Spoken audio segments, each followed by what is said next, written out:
ሰላም ወጠና ይብለክሙ ሰባቤተ ልሳነ ግዕዝ ዘውቱ ልሳነ ግዕዝ ምን አማራ ሚዲያ ኮርፖሬሽን ባህቲቱ ዘተደለው ለክሙ ከአማራ ሚዲያ ኮርፖሬሽን ብቻ ወደ እናንተ የሚደርሰው ልሳነ ግዕዝ መርሃ ግብራችን ጀምሯል። በዛሬው ልሳነ ግዕዝ መርሃ ግብራችን ስለ ጨረቃና ተፈጥሮዋ ልናይ ወደ እናንተ ተከስተናል። ጨረቃና ተፈጥሮዋ ወይም ተጽዕኖዋ ምን ይመስላል የሚለውን ልናነሳ ወደናልና እስከ መርሃ ግብራችን ፍጻሜ አብራችሁን ከኛ ጋር ቆይታ እንድታደርጉ የአክብሮት ግብዣችን ነው። በዛሬው የጨረቃና ተጽዕኖዋ የምናነሳውን ርዕሰ ጉዳይ የጋበዝኳቸው መምህር መርሃ ጽድቅ እሸቴ ይባላሉ። የሐዲሳትና የቅኔ መምህር ናቸው። በኬሚካል ምህንድስናው በዘመናዊ በኩል ደግሞ አይቀርብኝም ብለውን ደግሞ ምሩቅ ናቸው። እንዲሁም አሁንም ደግሞ በትምህርት ላይ ነው ያሉት ማለት ይቻላል። የግዕዝ ቋንቋና ስነ ጽሁፍ ሁለተኛ ዲግሪያቸውን እየሰሩ ነው የሚገኙት። ከዛ ባሻገር ደግሞ እንደ ቅኔ መምህርነታቸው ደግሞ ቅኔን ባጭሩና አጠር ባለ ጊዜ መጠናት በሚቻልበት ደረጃ ጓሃ ጽባህ ዘቅኔ የሚል መጽሐፍ ለአንባቢያን አድርሰውልናል ማለት ነው። ከእሳቸው ጋር ነው ቆይታ የምናደርግ። እስከ መርሃ ግብራችን ፍጻሜ አብራችሁን ቆይታ አድርጉ።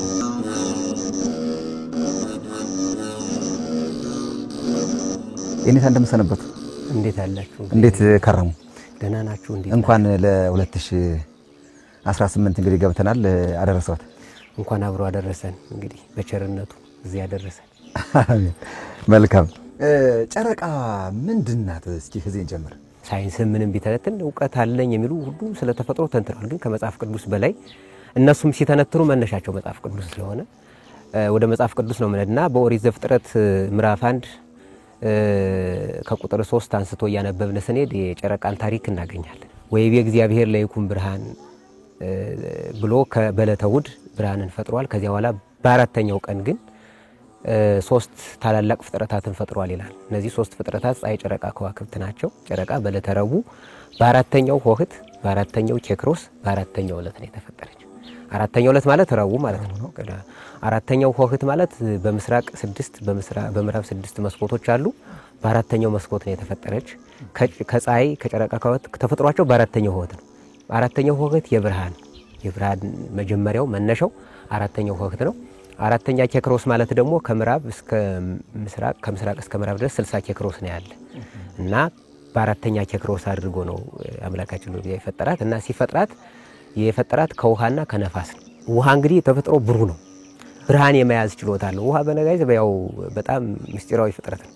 ብዙ ነገር ነው የሚይዝ። ድምጽም ይይዛል፣ ብርሃንም ይይዛል፣ ብዙ ነገር ነው የሚይዘውና ድምጽ ይይዛል። አዎ ብርሃን ብሩህ ነው። ከሶስቱ እንትኖቹ ግብሮች ውስጥ አንዱ ብሩህነት ነው።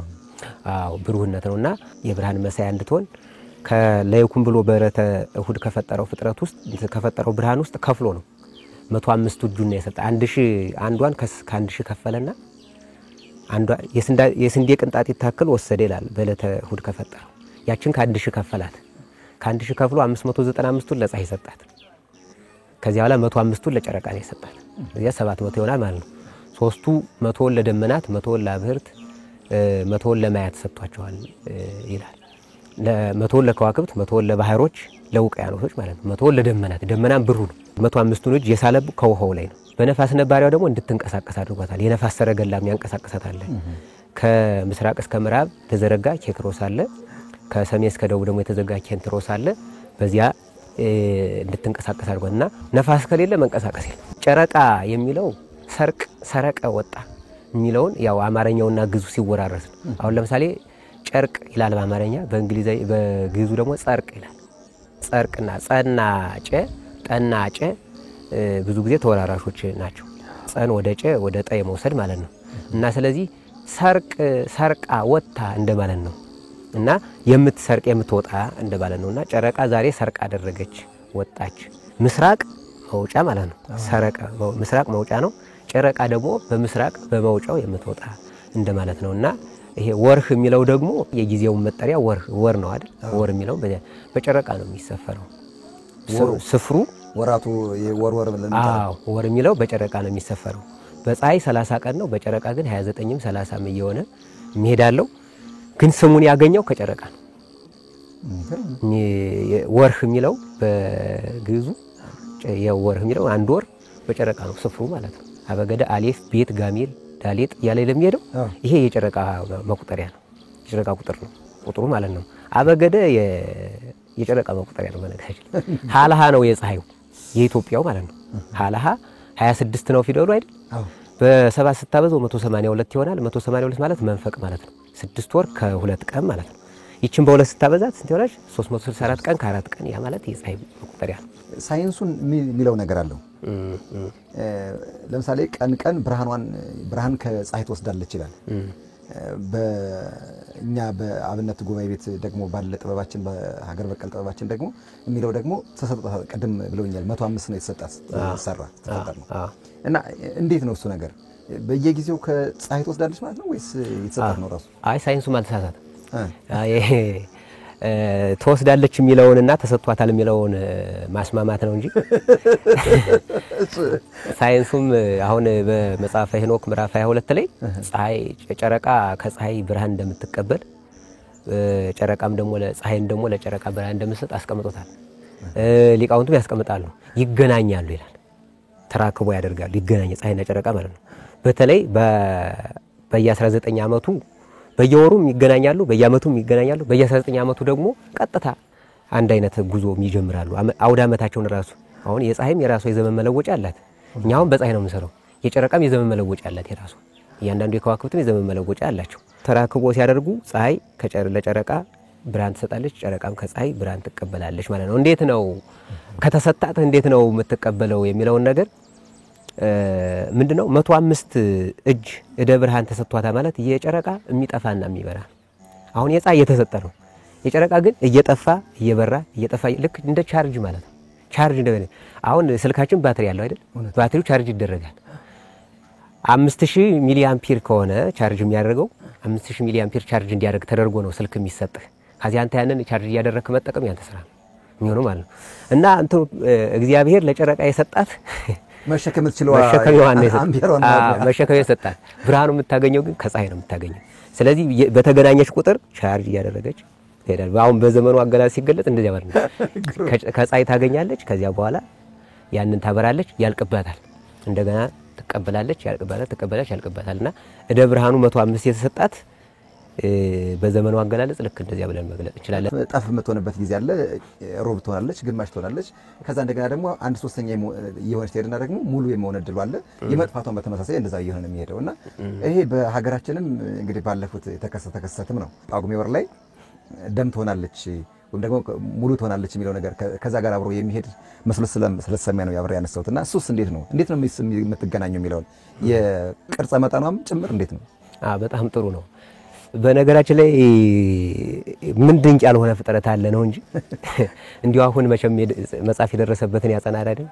የጨረቃን አጽንተን እንዲሁ አድንቀን ማለት ነው። ጨረቃ 105 ደብራና ያላት ብያለሁ። እና ጠፍ የምትሆነው ምንድነው ከተባለ ጨረቃ በጣም ፈጣን ናት። በነገራችን ላይ አሁን ፀሐይና ጨረቃ እኩል መስከረም አንድ ቢጀምሩ 11 ቀን ቀድማ ትሄዳለች ጨረቃ ማለት ነው። ፀሐይን ማለት 11 ቀን አሁን በአውደ ዓመታቸውን ሲጨርሱ ጨረቃ ነሐሴ 24 ነው የምትጨርስ።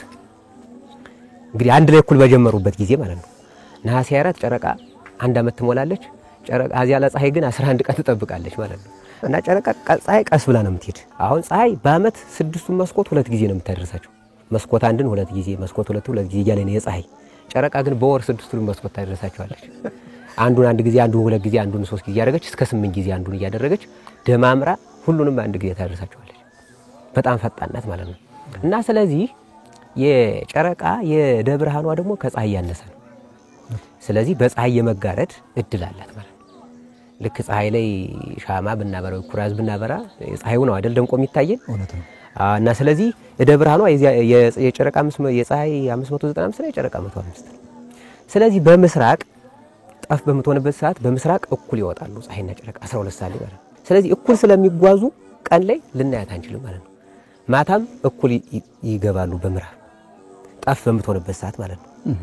የዚያን ሰዓት ደብርሃኗም 0 ነው። በበነገው ግን ይላል ከዚያ በኋላ አሁን ለምሳሌ ዛሬ ጠፉና ያደረችበት ይሆን። አሁን ዛሬ እንግዲህ ከፀሐይ ጋር እየተጓዘች ነው። ማታ ገባች። በመነገው ጨረቃ ፀሐይ ስትወጣ ጨረቃ 4 ኬክሮስ ከፀሐይ ዘግይታ ትወጣለች። 4 ኬክሮስ ማለት 48 ደቂቃ ማለት ነው። ስለዚህ አብረው ሲጓዙ ይውላሉ፣ አናያቸውም። ማታ ፀሐይ ፈጥና ትገባለች። በምዕራብ ስትገባ ፀሐይ ጨረቃ 4 ኬክሮስ ዘግይታ አይደል? ያቺ 4 ኬክሮስ በዚህ በኩል ማጭድ መስላት ትታይናለች ማለት ነው። በዚህ በምዕራብ በኩል ማጭድ መስላ 48 ደቂቃ ብቻ አብረታ ትገባለች። 48 እንግዲህ ይሄ በደንብ የተቀመጠ ቅጭ ያለ ተቀመጠ 48 ደቂቃ። በበነጋው ደግሞ 8 ኬክሮስ ትልቃለች። 4 ኬክሮስ ነው እየጨመረች 8 ኬክሮስ ትልቅ 48 ደቂቃ ተጨምራለች። 1 ሰዓት ከ36 ታበራለች ማለት ነው። ስለዚህ ከምሽቱ 12 ሰዓት እስከ 1 ሰዓት እስከ 36 አብረታ ትገባለች። እንደዚህ እያለች ጨረቃ ያለችው በፀሐይና በመሬት መካከል ስለሆነች የምናየው የጨረቃ ክፍል እየበዛ 4 ኬክሮስ 8 ኬክሮስ እየበዛ 12 ኬክሮስ። ስለዚህ ማጭድ መስላ የምትታየን የነበረው ልክ እየጨመረ ሄድና 15ኛው ቀን ላይ ምን ይሆናል መሰለ? ፀሐይ በምዕራብ ስትገባ ጨረቃ በምስራቅ ትወጣለች። 15ኛው ቀን ላይ ሙሉ የምትሆንበት ማለት ነው። አሁን እንግዲህ በዚህ መካከል እንግዲህ 60ን ለ2 ስንከፍለው 30 ኬክሮስ ነው። 30 ኬክሮስ ላይ ግማሽ የምትሆንበት ማለት ነው። 15 ኬክሮስ ላይ ሩብ የምትሆንበት ማለት ነው። በ7 እና በ8 ኬክሮስ መካከል ደግሞ ሲሶ የምትሆንበት ወይም ደግሞ የሩብ ግማሽ የምትሆንበት ማለት ነው። ልክ እንደዛ ማለት ነው። ስለዚህ በኬክሮሱ ነው የሚለካው። የምታበረው የሰዓትም አሁን ዛሬ ጨረቃ ስንት ሰዓት ላይ ነው የምትወጣ፣ ስንት ሰዓት አብርታ የምትገባ የሚለው ይታወቃል በዚህ ማለት ነው። የምታበረው ይታወቅ ስለሆነ ስለዚህ ሩብ የምትሆነው ጭድ መስላ የምትታየን ከፀሐይ ጋር ስትጓዝ ውላ 4 ኬክሮስ ርቃ ስለምትታየን ነው። ስለዚህ ወይ 8 ኬክሮስ ላይ ወይ 12 ኬክሮስ ላይ ወይ 16 ኬክሮስ ላይ ልናያት እንችላለን። 15 ኬክሮስ ላይ 16 ኬክሮስ ላይ ደረሰች ማለት ሩብ ደርሳለች። ጨረቃ ሩብ ደርሳለች። እደ ብርሃኗም በመጀመሪያው 7 ነው የምታገኝ። ከዚያ በሁለተኛው 14፣ በሶስተኛው 21፣ በአራተኛው 28 እያለ ይቀጥላል። ከዚያ በኋላ በ15ኛው ቀን 105ቱን እደ ብርሃን ትረከባለች። ፀሐይ በምዕራብ ስትገባ ጨረቃ በምዕራብ በኩል ትወጣለች፣ በምስራቅ ትወጣለች። ከዚያ ላይ ሌሊቱን ሁላ ስታበራ አድራ ፀሐይ በምስራቅ ስትወጣ ጨረቃ በምዕራብ ትገባለች ማለት ነው። ከዚያ በበነገው 4 ኬክሮስ ትቀንሳለች 16ኛው ቀን ላይ ማለት ነው። 4 ኬክሮስ ስትቀንስ ምንድነው የሚሆነው? ጧት በዚህኛው በኩል ጨረቃ ፀሐይ እንደው በዚህኛው በኩል ፀሐይ በምዕራብ ስትገባ 4 ኬክሮስ ዘግይታ በዚህኛው በኩል ትወጣለች። ምሽት ላይ አሁን ጨረቃ ስትወጣ እናያትም ዘግይታ እየጎደለች ነው ማለት ነው። በዚህኛው በኩል ደግሞ ካየናት ጨረቃ ምን ማለት ነው? እየሞላች ነው። የመጀመሪያው ገና ወደ ሙሉነት እየሄደች ነው። በዚህ በኩል ካየናት ቀን ላይ የምናያት ምንድነው? ከሌሊቱ 6 ሰዓት ላይ ስለምትወጣ ከሌሊቱ 6 ሰዓት ላይ ትወጣለች። ከ6 ሰዓት እስከ 12 ሰዓት ታበራና አልገባችም። ገና በዚህኛው በኩል አልገባችም። ግን እደ ብርሃኗ ደግሞ ግማሽ ነው። እደ ብርሃኗ ግማሽ ስለሆነ ጎልታ ትታየናለች ቀን ላይ ማለት ነው። ቀን ላይ እናያታለን። በመጀመሪያው ቀን ግን ስትወጣ ግን አናያት። ለምንድነው? ወደ ብርሃኗ ትንሽ ስለሆነ አናያት። ከግርዶሽ ጋር ከምን ጋር እንዴት ይያያዛል ከተባለ የጨረቃ ደግሞ እንደውም በዚህ ዓመት ጎልቶ እና ምንድነው በዚህ ዓመት አሁን ዘመን የለወጠችው ነሐሴ 24 ጨርሳ ነሐሴ 23 ጨርሳ ነሐሴ 24 ላይ ነው አንደኛ 2018 ጀመረች ማለት ይቻላል። ግን የጨረቃ እድሜው እንትኑ ስለሚበዛ 2018 አይደለም ብቻ አይደለም። ግን የጨረቃ ዘመን መለወጫዋ ነሐሴ 25 ላይ ነው። ይሄ በማስ ስለሚሰላ ማለት ነው። ወደ ሙሉነት እየሄደች ከሆነ ደግሞ ምን ይሆናል? ጨረቃ በየት ነው የምትታየው? በምስራቅ እየወጣች ነው ያታለን። ፀሐይ ደግሞ በምዕራብ እየገባች ነው ያታለን። እና በዚህ መካከል ምን ይሆናል? መሬት በመካከላቸው ትገባለች፣ በፀሐይና በጨረቃ መካከል ማለት ነው። እና በፀሐይና በጨረቃ መካከል ስትገባ ልክ ግርዶሽ ይፈጠራል። ግርዶሽ የተፈጠረ ደግሞ ልክ አሁን ማታ ላይ ፀሐይ ስትገባ ደም መስላ ማታም ደግሞ ስትወጣ ደም መስላ አይደለም የምትወጣው። ጨረቃም አሁን በምዕራብ ስትወጣ ይሄ ምንድነው? ከመሬት ጋር ካለው አንፃር ነው። ከመሬት ጋር ባላቸው ቅርርቦች ወይም ደግሞ ባላቸው አጸግብሮት ነው። አሁን ሰማይ ሳይል ደም አይመስሉም፣ ግን ሲገቡ ወይም ደግሞ ሲወጡ ስናይ ጨረቃንም ወይም ፀሐይንም ስናይ ደም ይመስላሉ። በምስራቅ ናየ በምዕራብ በአድማስ በኩል እንደዚያ ደም መስታይል እና ስለዚህ መሬት በመካከላቸው ስለምትገባ ልክ ደም መስላይ መታየት ትኖራታል። በጣም ግሩም። ስለዚህ መሬት ነው በመሃል የምትገባው ማለት ነው። ጨረቃን የምታጠፋ ፀሐይ በመሬትና በጨረቃ መካከል ስለምትገባ ነው። መካከል ትገባና ታጠፋታለች። ከዚያ በኋላ ከፀሐይ ጨረቃ እየወጣች የምትሄደው እኮ ፀሐይ እየለቀቀችላት ስትሄድ ከመሬት ጋር ፀሐይና ጨረቃ ምን እየሆኑ ይሄዳሉ? ትይዩ ይሆኑ ይሄዳሉ። ስለዚህ በትክክል ትይዩ ፓራራል ሲሆኑ ጨረቃ ሙሉና ማብራት ትችላለች ማለት ነው። በውሃውም በመሬትም ባላት ቅርበት የተነሳ እነዛ የመልክ መቀየር እንደዚያ ሊመጣ ይችላል። ይሄ ግን የመርገም የምናምን እንትን አይደለም። አሁን ሌላ ነገር ጋር በየ600 ዓመቱ የሚወጣ አቀድ የሚባል ኮከብ አለ እና ይሄ ሙሉ ግርዶሽ ሰሌዳው ከፀሐይ ጋር እኩል ነው ይላል። ከፀሐይ ጋር እኩል ስለሆነ ሙሉ ግርዶሽ ነው፣ ጨለማ 24 ሰዓት ጨለማ ይሆናል ማለት በየ600 ዓመቱ። እና በ17ኛው መቶ ክፍለ ዘመን የተከስቶ ነበርና ሰው እግዚአብሔር ተቆጥቶ ነው ብሎ ምህላ ይዞ ብሎ ነገ እና ግን ተፈጥሮ ነው መቼም በክረምት ዝናብ ዘነበ ተብሎ እንደማለት ነው። በቃ ማት መጣ ብሎ ምህላ እንደማያዝ እንደማለት። አዎ ከአቡሻር ትምህርቱ የመራቃችን ጉዳይ ነው። እንደዛ እንዲያስደነግጠን የሚችለው እውቀናውን ስለ የእውቀቱ መራቅ ነው ሊሆን የሚችለው ብዬ አስባለሁ። በየስንት ጊዜ ነው ሊከሰት የሚችለው እንደነቱ? አይ ሙሉ በሆነች አሁን ካስተዋልነው በነገራችን ላይ ሙሉ በሆነች በሰዓት እኮ ብናስተው እንደ አይነት ክስተቶች ኦኬ ሙሉ ስትሆን ጨረቃ ሙሉ በምትሆንበት ሰዓት እንደ አይነት ክስተቶች ይከሰታሉ። በተለይ ግን ደግሞ በ19 ዓመት እያየ ደግሞ የሚከሰት ደግሞ አለ። 19 ዓመት አሁን የጨረቃ አንድ ሙሉ የምትጨርሰው 19 ዓመቷን በየ19 ዓመት ነው። አሁን ፀሐይ አንድ ሙሉ የምትጨርሰው በ28 ዓመት ነው።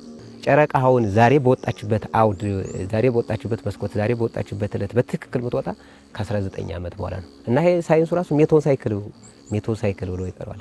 ድንቅ ክስተት ጨረቃ በነበረችበት ፖይንት ዙራ የምትመለስበት ቦታ ብሎ ይጠራዋል። ግሩም በጣም ደስ ይላል።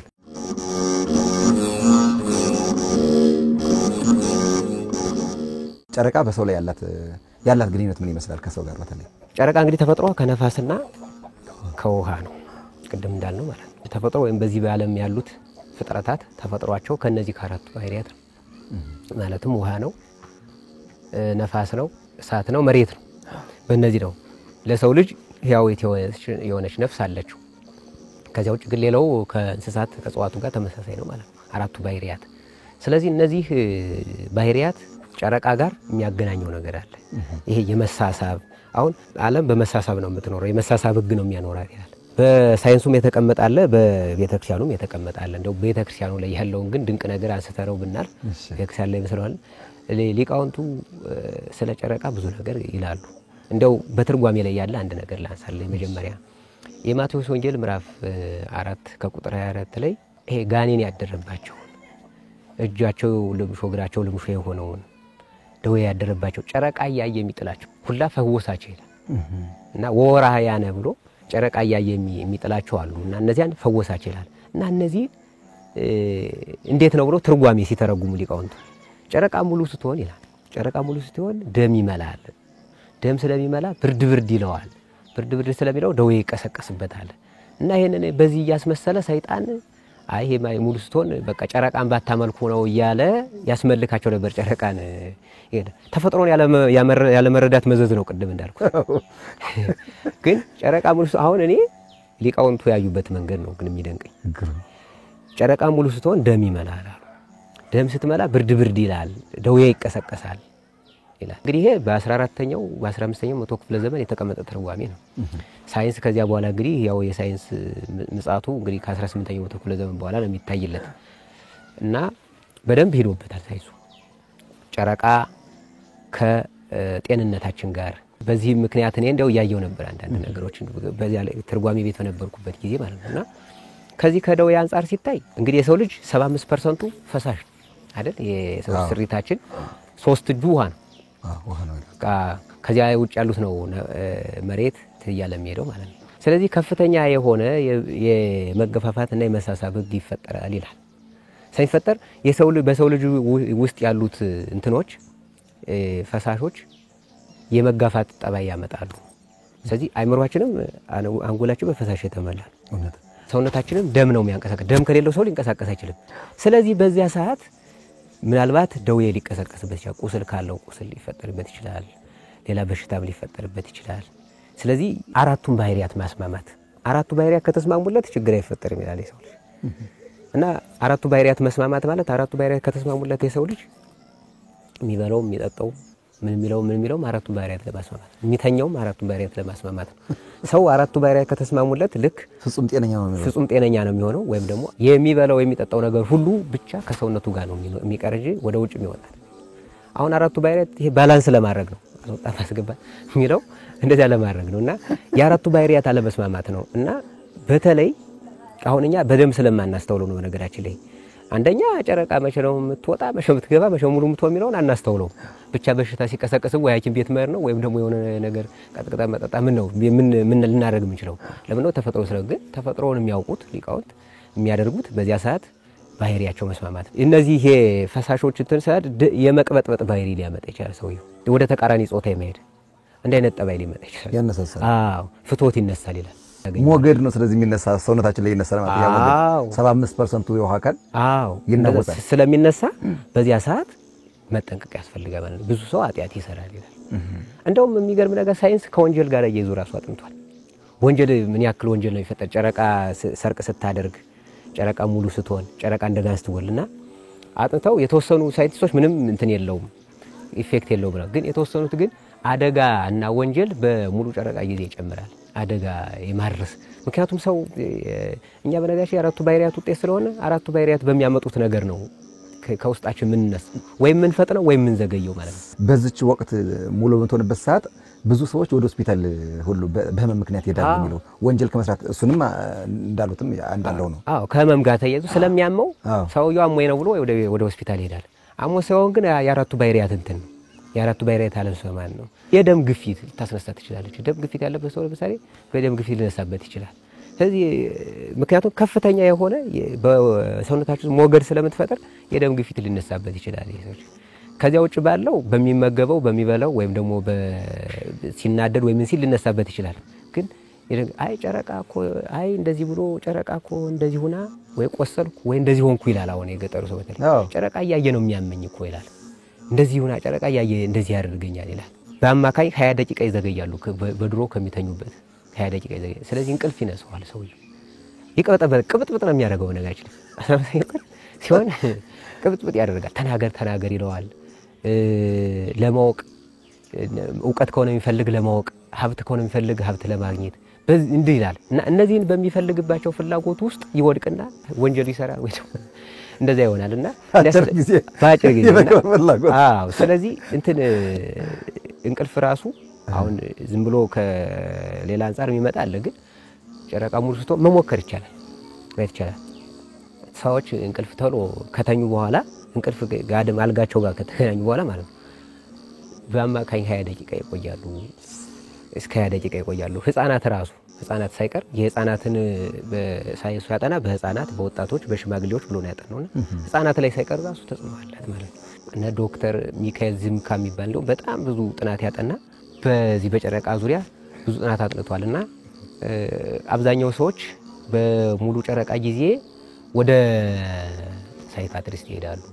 እንደዚህ ከምንም ተነስቶ ምንም ሳይጎልብኝ ምንም ሳልሆን ጭንቀት ያዘኝና ምን ይሻላል ብሎ ወደ ሳይካትሪስቶች ወደ ይሄ የአይምሮ እንትኖች ይሄዳሉ። ስለዚህ አይምሮአችን ላይ ባለው አይምሮአችን በፈሳሽ የተሞላ ስለሆነ ከዚያ ጋር ባላት ከፍተኛ የሆነ ተጽዕኖ ስላላት ያንን ለማስማማት ሰው ይሄዳል ማለት ነው። ጨረቃ ያየ እግራቸው የሚቆስልባቸው ሰዎች ማውቃቸው አሉ። በትክክል ያዩት እንደ ማአት እንደ ቁጣ እንደምን ብቻ አድርጎ ማሰብ ሳይሆን የተፈጥሮ በተለይ የጨረቃ ተጽዕኖ እንደሆነ በደንብ ነገሮችን አርቆ መገንዘብ እንደሚገባ ነው ያነሱልና በጣም ግሩም ነው።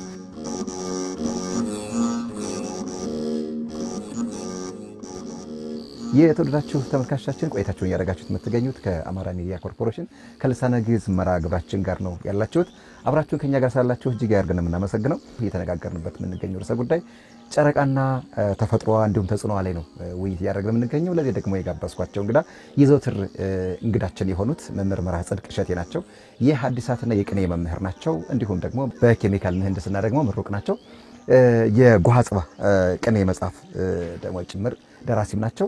በትምህርት ላይ ነው የሚገኙት ማለት ነው። ከእሳቸው ጋር ነው ቆይታ ያደረግን የምንገኘው። መርሃ ግብራችን ይቀጥላል። አብራችሁን ቆዩ። በሰው አንፃር ቅድም አነሱልን፣ በሌሎች ፍጥረታት ላይ ያለ ተጽዕኖ ጨረቃ ምን ይመስላል? አሁን እንግዲህ በነገራችን ላይ ከሰው ላይ የምታደርሰውን ተጽዕኖ በሌሎች ፍጥረታትም ታደርሳለች። ዙሩ ስሪታቸው አንድ ስለሆነ ሰው ምክንያቱም መላካዊም ነው እንስሳዊም ነው። ከእንስሳት ጋር የሚገናኘው በአራቱ ባህሪያት ነው። ከመላእክት ጋር የሚገናኘው በነፍሱ ነው፣ በነፍሳዊ ስሪቱ ነው ማለት ነው። እና ስለዚህ በዚህም ከእንስሳት ጋር ተያይዞ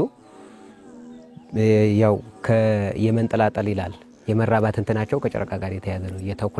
በተኩላዎች ላይ ጥናት ተሰርቷል እና ከፍተኛ የሆነ የፍትወት ፍላጎት ያደርባቸው ጨረቃ ሙሉ ስትሆን ማለት ነው። ስለዚህ እንደዚያ ስለሚሆን እንዲራቡ ተጽዕኖ አላት ማለት ነው። እጽዋት ፍሬ የሚያፈሩት ጨረቃ ሙሉ ስትሆን ነው ይላል። ምክንያቱም እጽዋትም ውሃ አላቸው። ከአራቱ ባህሪያት ውሃ አላቸው። ስለዚህ ሌሎችም ነፋሳትም ከዋክብትም እንትን ቢኖራቸውም ጨረቃም ደግሞ ከፍተኛ የሆነ ተጽዕኖ አላት ማለት ነው። በተለይ ግን በጣም የሚገርመኝ ነገር በውቅያኖሶች ላይ የምታደርሰው ማይበል ነው። ሙሉ ስትሆን ጨረቃ ሙሉ ስትሆን ማይበል ታስነሳ ሞገድ ማይበል ታስነሳለች እና ድሮ አሁን አላውቅም የድሮ ነጋዴዎች አባቶቻችን ጨረቃ ሙሉ ስትሆን የመርከብ ጉዞ ያደርጉ የመርከብ ላይ የውሃ ላይ ጉዞ ማለት ነው። በመርከብ በጀልባ ሆኖ ጉዞ ያደርጉም። ለምን ነው የማያደርጉት? ማይበል ስለምታስነሳ ነፋሱን አማታ ማይበል ስለምታስነሳ ሙሉ ስትሆን ለጉዞ የተመቸ ነበረ። አሁን ሙሉ ስትሆን ምክንያቱም ሌሊቱን ሁሉ በብርሃን ስለሚያድር ሌሊት ሙሉ ስትሆን የየብስ ጉዞ ያደርጋሉ ይላሉ። ምክንያቱም መብራት ምን ስለማይዙ እነሱ በጨረቃ መውጫዋንና መግቢያዋን አይተው ነው የሌሊት ጉዞ የሚጓዙት። ስንት ሰዓት እንደምትወጣ ስንት ሰዓት እንደምትገባ ያውቃሉ። አይ ዛሬ 7 ሰዓት ከሆነ የምትወጣ ዛሬ ሌሊት 7 ሰዓት ላይ እንድንነሳ ተባብለው ይቃጠራሉ። 7 ሰዓት ላይ ተነስቶ የየብሱን ጉዞ ይጨርሳሉ። ከዚያ በኋላ ግን የውቅያኖሱን ጉዞ የሚያደርጉት ግን ጨረቃ መጉደል ከጀመረችበት ጊዜ ጀምሮ ወይም ደግሞ ከመሙላታው በፊት ነው። በሞላችበት ሰዓት በባህር ላይ መጓዝ አደገኛ ነው ከተባለ ማይበል ሞገድ አስነስታ ከጀልባ ከመርከብ ከባህር ትጥላቸዋለች ይላል እና ይሄንን ከሌላ ነገር ጋር ያያይዙታል ካለማወቅ ማለት ነው። አይ ሰይጣን እንዲያርጉ ይባላል። ግን ይህንን ተፈጥሮን ተረድቶ ገበሬው ተፈጥሮን ተረድቶ ነው አይደል በሚያዚያ ዘርቶ በመስከረም በጥቅምት የሚያጭደው ይሄ ተፈጥሮን መረዳት ነው። ተፈጥሮን ከመረዳት አንፃር ብዙ የምናቀላቸው ምን ጠበብባቸው ነገሮች አሉ። ገበሬው በመቼ ሰዓት ነው የሚዘራ፣ በመቼ ሰዓት ነው እንጨት በመቼ ሰዓት ነው የሚቆርጥ የሚለው ይታወቃል፣ ያውቀዋል። ለቤት መስሪያ መቼ ነው እንጨት የምንቆርጥ የሚለው እኮ ያውቁታል። ይሄ ተፈጥሮን ከመረዳት የሚመጣ ነው እንጂ ሌላ ነገር ጋር የሚያያዝ ነገር አይደለም። ጨረቃ ከወር አበባ ጋር ያላት ግንኙነት ምን ይመስላል? እሷን ያስረዱ። በጣም ጥሩ ነው። ከመጠሪያው ብንነሳ ራሱ በጨረቃ ነው የሚጠራው። ጽጌ ወር የወር አበባ ያው መጠሪያው የጨረቃን ወስዶ ነው ማለት ነው። እውነት ነው። እና ከዚህ አንፃር ብናየው ራሱ ከስሙ አንስቶ በስሙ መጀመሪያ ይገናኛል ማለት ነው። ከዚያ ወደ እንትኑ ስንሄድ ግን በጣም የሚደንቀው ነገር የወር አበባ ሂደትና የጨረቃ የምላትና የህጸቷ ሂደት ከወር አበባ ጋር ተመሳሳይ ነው። አባቶቻችን የወር አበባ ሂደትን ለልጅ እንዴት እንደሚወለድ ወንድ ልጅ ለመውለድም ሴት ልጅ ለመውለድም ወይም ደግሞ ላለመውለድም ይፈልጉ ይጠቀሙበታል። እንዴት እንደሚጠቀሙበት አመጣዋለሁ። በጣም ስለሚደንቀኝ ነው የአባቶቻችን የተፈጥሮ የመረዳት ሂደት። እኛ ደግሞ ከተፈጥሮ እየራቅን ይሄንበት መንገድ ሳስብ በጣም መረጋጋት ያሳዝነኛልም ያስገርመኛል። መራቅም ብቻ ነው መጣላቱ ልኮ ነው። ተጣልተናው እና መራቁ ሲያጣላል እና በመጀመሪያ ሂደታቸውን ስናይ ጨረቃ እንግዲህ በመጀመሪያ ጠፍ ትሆናለች ይላል። ከዚያ በኋላ ሰርቅ ታደርጋለች። ሰርቅ አድርጋ እስከ መጀመሪያው 7 ቀን ድረስ ሩብ ሆና እየመላች ነው የምትሄድ። ይሄ ማለት የሴቶች የወር አበባ ከ28 እስከ 35 ቀን ሴቶች የወር አበባ ሊያዩት የሚችሉ ወይ በየ28 ቀኑ ወይ በ35 ከፍተኛው 35 ቀን ነው የሚሄደው፣ ዝቅተኛው 28 ነው። ከዚህ ውጭ ከሆነ ምናልባት ሴትየቱ የጤና ችግር ሊኖርባት ይችላል። ከዚህ በፊት ከሆነ ወይም ደግሞ ከዚያ ካለፈ ማለት ነው። ከዚያ በኋላ የወር አበባም ደግሞ የሚያዩት ከ3 እስከ 7 ቀን። የመጀመሪያው እንግዲህ ጨረቃ ምንም የምትሆንበት ነው እየመላች የምትሄድበት ነው። ስለዚህ በዚህ ጊዜ ሴቶች የወር አበባ ያሉ ማለት ነው። አሁን ያ ማለት ጨረቃ ሰርቅ የምታደርግበትና ሴቶች የወር አበባ የሚያዩበት ይገናኛል ማለት አይደለም።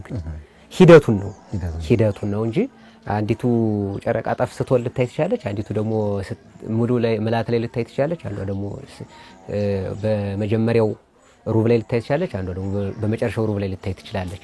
ያ የእይታው ሳይሆን ሂደቱ።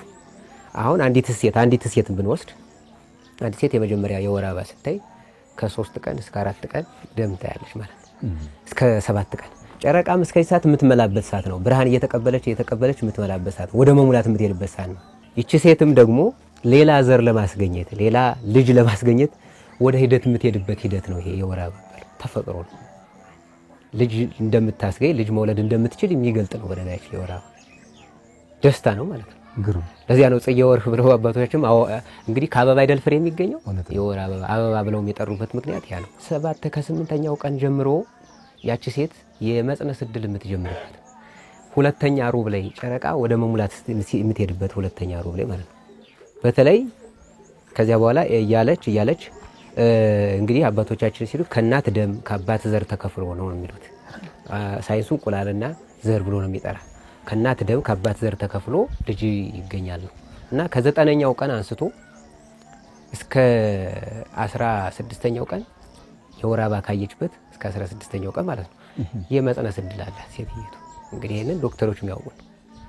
በተለይ ግን ይላል ከፍተኛው የመጽነስ ዕድሉ 15ኛው ቀን ከፍተኛው ማለት ነው። ምንም ጥርጥር የሌለው ማለት ነው። የማያጠራጥረው መጽነስበት 15ኛው ቀን ማለት ደግሞ ጨረቃ ሙሉ የምትሆንበት ማለት ነው። ጨረቃ በጣም ሙሉ ሆና ሙሉ የምታበራበት ሰዓት 15ኛ ቀን። ስለዚህ በእነዚህ ጊዜዎች ውስጥ በመጀመሪያው ቀን ከሆነ ይላል በ9ኛው በ8ኛው ወይ በ9ኛው እስከ 10ኛው ቀን ባለው ከጸነሰች ሴት ነው ለጸንስ የምትችል ይላል። ከ11ኛው 12ኛው ቀን ጀምሮ 11 12 እነዚህ 13 ነው ወንድ ነው ይላል። ከዚያ መጨረሻው ደግሞ ሴት ነው ይላል። ከፍተኛ መጽነስ ቀን የሚጸንሰው እንግዲህ አባቶቻችን የሴት መጽነሻ 15ኛው ቀን ማለት ነው እና በእስራኤል ይላሉ እንደው አባቶቻችን በ15ኛው ቀን ጨረቃ በአምሳለ ብሲት ትታያለች ይላሉ። ጨረቃ በአምሳለ ብሲት በሰማይ ላይ ማለት ነው እንግዲህ ጨረቃ በአምሳለ ብሲት በ15ኛው ቀን ትታያለች ብለው ያስቀምጣሉ። ስለዚህ አሁን ይሄ በደንብ ተገናኘ። የመጀመሪያው ፈርስት ኳርተር የሚባለው ወይም ደግሞ የመጀመሪያ ሩብ ላይ ጨረቃ የመላች የምትሄድበት ነው። ሴትየቱም የወር አበባ የምታይበት ነው። ከዚያ በኋላ ሁለተኛው ሩብ ላይ ጨረቃ ሙሉ ለመሆን የምትሄድበት ነው። ፀሐይም ደግሞ ሴትየቱም ደግሞ ሌላ ልጅ ለማስገኘት የምትሄድበት ሂደት ነው ማለት ነው። 16ኛው ቀን ጀምሮ ደግሞ የመጽነስ እንትኗ እየቀነሰ ይሄዳል። ማለትም ከሷ የተከፈለችው ደም ወይም ደግሞ እንቁላል ምን እየሞተች ትሄዳለች ይላል። እየሞተች ትሄዳለች። ፀሐይም ጨረቃም ደግሞ ምን እያለች ይሄዳል እየቀነሰች ትሄዳለች። ከዚያ በኋላ ብላ በ28ኛው ቀን ምን ትሆናለች? ያቺ እንቁላል ትሞታለች። ስለዚህ እንደገና ወደ ደም ትቀየራለች ማለት ነው። ጨረቃም ደግሞ ጠፍ ትሆናለች። ጨረቃ ሙሉ ሁና እንግዲህ ማይበል ሞገድ በምታስነሳበት ሰው ቅብጥብጥ በምታደርግበት ጊዜም ሴትም ደግሞ ሌላ ልጅ የምታስገኝበት ህይወት የሚፈጠርበት ነው ማለት ነው። ህይወት ሙሉ የምትሆንበት ቀደም ሲሉ ምን ተዛ ላይ መሰረት ሰው የወለዱለትን ካልሳሙለት ያቀረቡለትን ካልብለት ደስ አይልም ይላልና እውነት ነው። ዘር አንዱ መተኪያ መንገድ እሱ ስለሆነ በጣም ነው የሚገርመኝ። ግን አንድ ጥያቄ ግረ መንገዱ በዚህ በመሃል መጣብኝ። ለምሳሌ አክሲማሮስ የሚባለው መጽሐፍ ሲያነሳ ስለ ወንድና ሴት ተፈጥሮ ልዩነት ይናገራል። የውሃ መጠኑ የሴት ከፍ እንደሚል ይናገራል። ከዚህ አንፃር የውሃ መጠኑ ከፍ ስላለ የመቅበጠጡ ጭምር መጠኑ ይጨምራል። በመሳብ ሊጨምር ይችላል ማለት ይችላል። በሴት ጥሩ ነው ያመጣው ነገራችን ላይ የወንድ ልጅ የእሳት ባህሪና የነፋስ ባህሪ ነው የሚበልጥበት። አሁን ለምሳሌ 4 እጅ ነው ብንል ማለት ነው። የወንድ ልጅ አንድ ተኩሉ እሳት አንድ ተኩሉ ነፋስ ነው። 3 እጁ ግማሹ ውሃ አሁን በምጥጥን የአራቱን ምጥጥን ስናይ ማለት ነው። የአራቱን ምጥጥን ስናይ አንድ ተኩሉ ነፋስ አንድ ተኩሉ እሳት። አሁን የወንድ ልጅ ተፈጥሮ ማለት ነው። ግማሿ መሬት ግማሿ ውሃ ናት። የሴቶች የዚህ ተቃራኒ ነው። አንድ ተኩሉ መሬት አንድ ተኩሉ ውሃ፣ ግማሹ እሳት ግማሿ ነፋስ ናት። ስለዚህ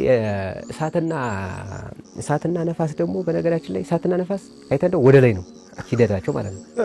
እና ወንዶች ቶሎ ነው የሚናደዱት። ይሄ የወንድነት ባህሪ ሆርሞን ነው የሚለው ሳይንስ። በእንትኑ ግን ባህሪ ነው። አሁን የመጽሐፍ ጴጥሮስ የአንደኛ ጴጥሮስ መልእክት ምዕራፍ 3 ላይ በትርጓሜ የተቀመጠ ነው መጽሐፉ ላይ ተፈጥሮ ስንስሉ ማለት ነው። እና ስለዚህ እንደዚያ ስለሆነ አሁን የመቅበጥበጥ ባህሪውን በሴቶች ጻይ በትክክል ምክንያቱም የውሃ ባህሪያቸው ከምጥጥኑ ከፍተኛ ስለሆነ ልክ እንደዛ ነው። ግን እነሱ ያው አመቀው የመያዝ ደግሞ ችሎታ አላቸው። መሬት መሬት አይደል? መሬት አሁን ውሃን ምትዛፍና ምድር የሚለው እኮ አምደረ ቻለ አግመረ ቻለ ከሚለው የወጣ ነው። መሬት አሁን ማትችል የለ አይ ምድር የቻለችው ይላል አይደል? ነገራችን ሰው ምድር እንደውም ማትችል የለ ይባላል። ይችላል። ትግስተኞች ናቸው ሴቶች። ወንድ ትግስት ይሉ ማለት ነው። ነፋስ ነው እንደራሱ መንደሳት ምጥጥኑ በዚህ ልክ ነውና ተፈጥሮን መረዳት በነገራችን ላይ ሂፖክራተስ የሚባለው እንግዲህ የሂስትሪም የሳይንስም ሊቅ የሚባለው ሂፖክራተስ ማለት ነው። ማንኛውም ወደ ሕክምና ልግባ የሚል ሰው ይላል መጀመሪያ ተፈጥሮን ይረዳ ይላል። ወደ ሕክምና የሚገባ ሰው ሁሉ መጀመሪያ ተፈጥሮ ዶክተሮች ነርሶች መጀመሪያ መረዳት ያለባቸው ተፈጥሮ ሰው የሚባለው ነገር ተፈጥሮ እንዴት ነው የሚለውን ነገር መረዳት ያስፈልጋል ማለት ነው። አሁን የገጠሮቹን እናቶች ብትጠይቃቸው መቼ እንደው ወንድ ልጅ ለመውለድ እንደው እንዴት ነው የሚሆን እንደው የወር አበባ በታየ በስንት ያወጣ ይነግረዋል። ጥንቅቅ አድርገው ነው የሚያውቁ። እንግዲህ ሳይንሱ በዚህ ሂድበት አይሄድበት ግን አላውቅም። ምን እንደሚሰማኝ ማለት ነው ይሄንን ነገር ስሰማ ማለት ይሄ እውቀት ወደ ትምህርት ስርዓታችን ቢገባ ኑሮ እንዴት ነው በጣም የእውነት እንዴት እንደምንፈወስ ይገርመኛል። ህጹጽ ከመሆን ወደ ከመጉደሏም ጋር ተገናኝቶ ከመጠነ ቅርጿም ጋር ሊሆን ይችላል። ምን እንማራለን እንደ ጥቅል ከጨረቃ? እንግዲህ ጨረቃ በነገራችን ላይ በመጻፍም በብዙ ነገር እየተመሰለች በመምህርነት ተቀምጣለች። ከማየትም አልፎ በመምህራን መስለው ያስተማሩበት ማለት ነው። እንግዲህ ጨረቃ ቅድም እንደተናገርነው መጀመሪያ ትጠፋለች። ከዚያ በኋላ ትበራለች። እየመላች ትሄዳለች። ከዚያ እየጎደለች ትሄዳለች እና ጨረቃ የትጉህ ሰው የእውቀት ፈላጊ ሰው ምሳሌም ናት። የሰነፍ ሰው ምሳሌም ናት። የትጉህ ሰው ምሳሌ ብትወስድ ከ15 ቀን ባለው እየመላች ነው የሚሄድ እና ትጉህ ሰው በየቀኑ እየመላ ነው የሚሄደው። በእውቀትም በሀብትም ዝም ብሎ የሚባክንበት ቀን የለም። አሁን ጨረቃ ዝም ብሎ የሚባክንበት ቀን የለም አይደል? እየሞላች በየቀኑ 7 እየጨመረች ይሄዳል። ትጉህ ሰው ሳይሰርቅ ሳይቀጥፍ በየቀኑ ከሀብቱ ላይ ሀብት ይጨምራል። ለምሳሌ ትናንትና 10 ብር ከነበረው ያችን 11 አድርጓት ይውላል ማለት ነው። 10 ሆኖ ከዋለ ሰውየው ትናንት ላይ ቆሟል ማለት ነው። አልተጓዘም ማለት ነው አይደል? ለምሳሌ አንድ ቤተ ጉባኤ የተቀመጠ ወይም ደግሞ አንድ ሊቅ ትናንት በያዘው እውቀት ላይ መቆም የለበትም። ከቆመ ትናንት ላይ ቆሟል ሰውየው ማለት ነው። ልክ እንደሞተ ሆኗል ማለት ነው። ስለዚህ ከትናንት ከነበረችው እውቀት ላይ ዛሬ አንዲት ደግሞ ነገ ደግሞ አንዲት፣ በሌላ አባባል ካለማወቁ ትንሽ እየቀነሰ ማለት ነው። ካለማወቁ እየቀነሰላት ይሄዳል። መጨረሻ ላይ ምንድነው የሚገባው? ሙሉ ሲሆን ጨረቃ ሙሉ አይደል ምትሆን አሳምስተን ሙሉ ሲሆን ከዚያ ወደ የት ነው የምትሄድ? ወደ ማለት ባዶነቱ ይገባዋል። ሙሉ ሲሆን ሰውየው ሙሉ ሲሆን ለካኔ አዋቂ አይደለሁም። ሰው በነገራችን ላይ የሚማረው አለማወቁን ለማወቅ የሚማረው ማለት ነው። ባዶነቱን ለማወቅ በቃ ሰው ምን ፍጥረት መሆኑን ምንም የማያውቅ እውቀት የእግዚአብሔር መሆኑን እንዲያውቅ ነው።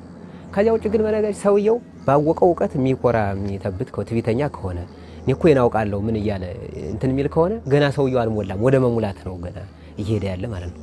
እያወቀ ሲሄድ በጣም አቋቋሙን አሁን በዚህ ቤተክርስቲያን ቢማር አቋቋሙን ሲያውቀው ቅኔውን ሲያውቀው ከዚያ ደግሞ ቅዳሴው ሲያውቀው ድጎውን ሲያውቀው ደግሞ ትርጓሜው ሲያውቀው አውሻክሩ እያለ ይቀጥላል። ይህን ሁሉ ለመማር እድሜ ልኩን ትምህርት ቤት ይኖራል ማለት ነው።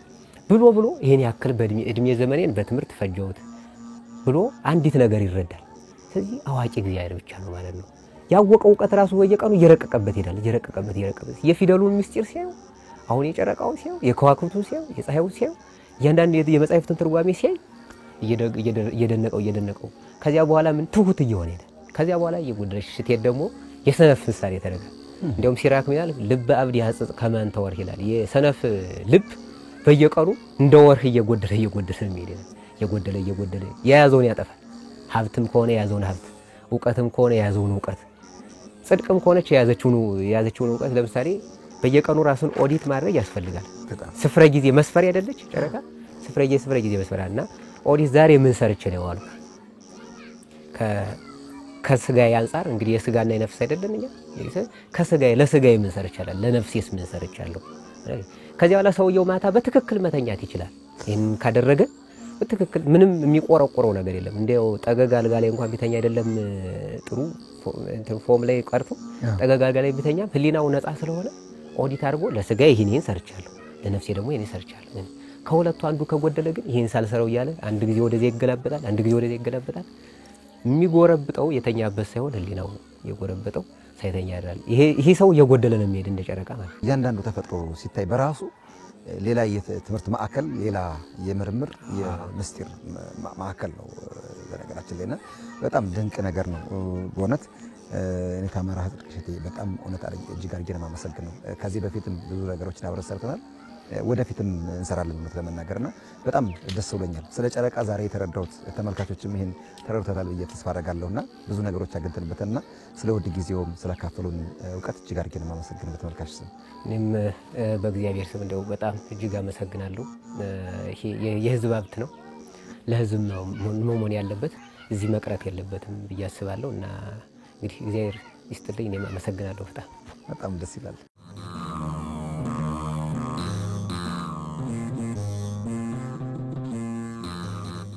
የተወደዳችሁ ተመልካቾቻችን ቆይታችሁን ከኛ ጋር ሳደርጋችሁ እጅግ አድርገን የምናመሰግን ጨረቃና ተፈጥሮዋ እንዲሁም ተጽዕኖ ምን ይመስላል የሚለውን ቆይታ አድረግን ከመሰናዶ ጋር አብረውን በእንግድነት የጋበዝኳቸው መምህራችን መምህር መርሐ ጽድቅ እሸቴ ናቸው።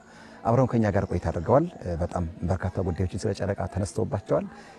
አሶኒያ ትባላለች። ጨረቃም እኛ እንላታለን ከሰርቅ ወስደን ብናሲም ኤራ እየተባለች የተለያየ ስም አላት ራሷን ይቻለና ብዙ ስያሜ ያላት ውስጧ ሲገባ ደግሞ በተለይ ደግሞ ከተፈጥሮም ከኛ ከሰው ልጆች ጋርም ያላትን ግንኙነት እጅግ የሚደንቅ ጽው ድንቅ የሚያሰኝ ተፈጥሮ አላትና ይህን ተፈጥሮ መረዳት እውቀትም ነው ጥበብም ነው።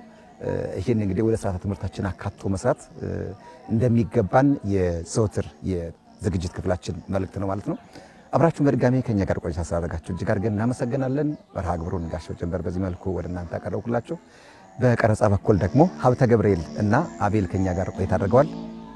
ሰላም ለኩልኩም።